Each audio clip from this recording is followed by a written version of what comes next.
নিরামিষ রান্না করলে তো সোয়াবিন রান্না করতে পারে না, আমার ভালো লাগে। কোন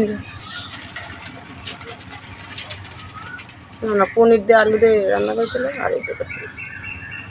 আমার খুব ভালো লাগছিল যেখানে সে আলুর তরকারি মধ্যে সোয়াবিন দিয়ে রান্না করছিল, যে ভাত খাওয়ালো না এই বর্তালায়, আমার খুব ভালো লাগছিল তরকারিটা, মানে ভালো লাগছিল। ওর থেকে বাপি শাশুড়ি রাঁধছিল পরশু দিন, খেয়ে সুন্দর হয়েছিল। রাত্রিবেলা মাসি যাতে বলছিল খুবই সুন্দর রান্না হয়েছিল।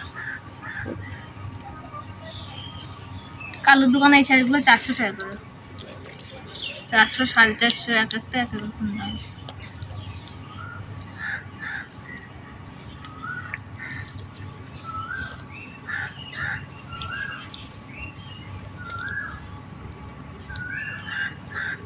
তিনবার হয়ে গেছে, এখন আর একবার হবে। 10টা। আচ্ছা ওই রবার পাওয়া যায়? সব পাওয়া যায়, আমার ওই ছোট বাটি তো ওই মুখের রবারটা ছিঁড়ে গেছে। সব পাওয়া যায়।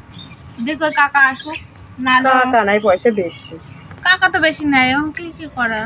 আরে নিয়ে গেলে সাইকেলের দোকানে গেলে মোটর সাইকেলের এই টিউব গোল করে কাটিয়ে নিলে হয়ে যাবে, পুরো মাপতে হবে। ছোট বাটি